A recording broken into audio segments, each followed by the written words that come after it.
After getting kicked out of the Oval Office by Donald Trump, Zelenskyy went to the UK to seek consolation and to renew his pitch for other foreign powers to give him money while he waits for the US to just go ahead and give him more aid.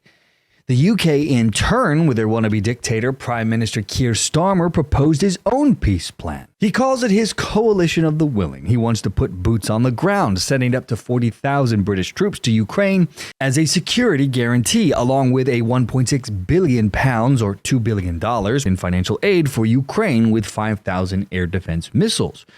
Starmer has also stressed that Europe must do the heavy lifting, but demanded that the US must support them in this endeavor. Mr. Speaker, we agreed on Sunday that those willing to play a role in this will intensify planning now. And as this House would expect, Britain will play a leading role. With, if necessary, and together with others, boots on the ground and planes in the air. Mr. Speaker, it is right that Europe do the heavy lifting to support peace on our continent. But to succeed, this effort must also have strong US backing. And so Starmer is pushing this public plan, insisting that he and his allied nation states would draft a detailed peace proposal to present to US President Donald Trump. But Donald Trump was having none of it, and he made it clear about how he felt about all of this.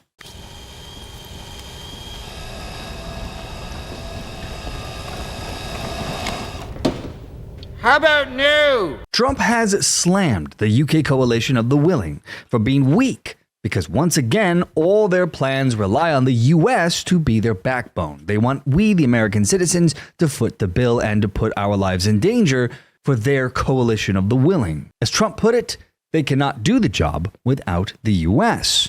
And Vice President J.D. Vance also stepped into the fray, saying giving Americans economic upside in the future of Ukraine was a way better security guarantee than 20,000 troops from some random country that hasn't fought a war in 30 or 40 years.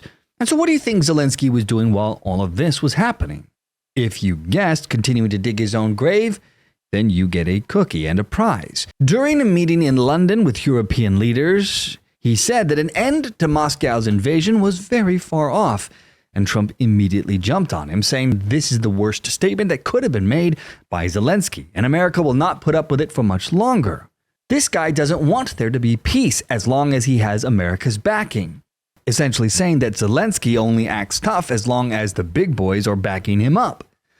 And so Zelenskyy decided to respond, and he put out a video address where he once again repeated his calls for a just settlement of the war, saying we need peace, true and honest peace, not endless war, and doubled down on his demand that security guarantees are a must for any peace deal, which essentially means he wants Europe and US to be prepared to fight Russia directly if things go sideways down the road.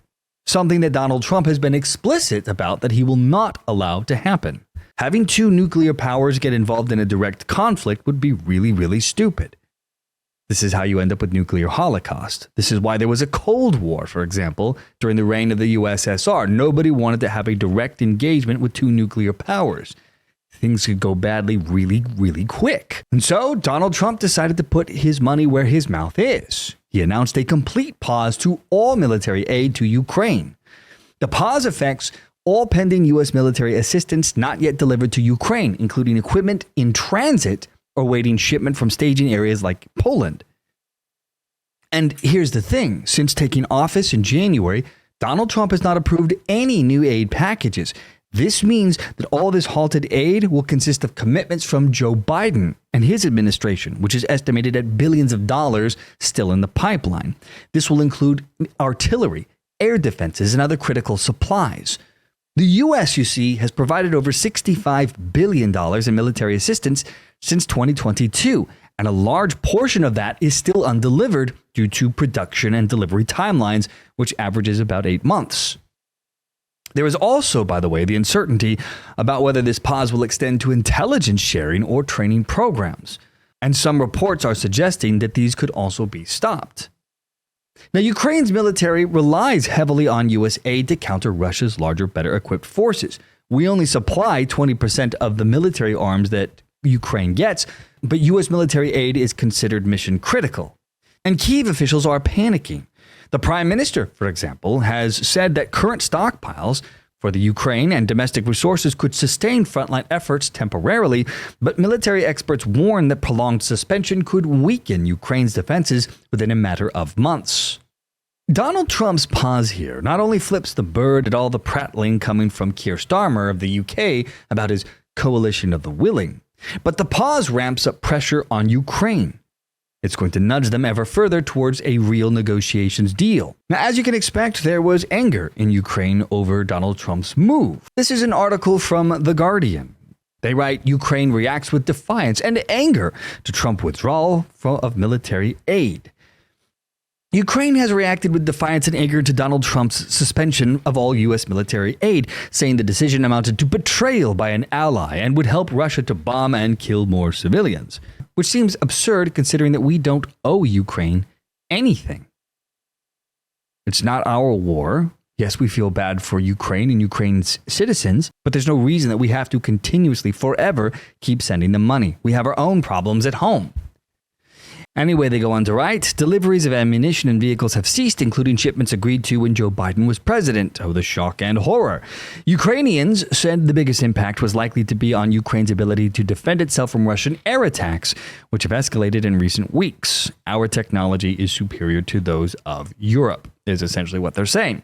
Ukraine's former defense minister said that the White House was trying to bully Volodymyr Zelenskyy into accepting a bad peace deal on Moscow's brutal terms. If Kyiv did not agree, U.S. military aid would be halted permanently, he predicted. Yeah, probably.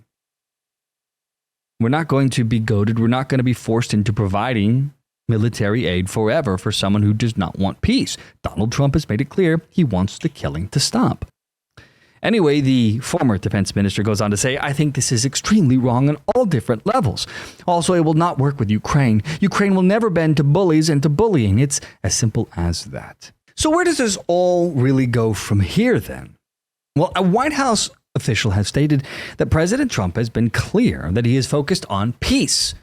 We need our partners to be committed to that goal as well, meaning Zelenskyy needs to stop being a twit and get on board. The White House statement continues by saying, we are pausing and reviewing our aid to ensure that it is contributing to a solution, meaning we are not going to keep giving money endlessly to perpetuate death forever. Now, the White House has made it clear that the pause is conditional.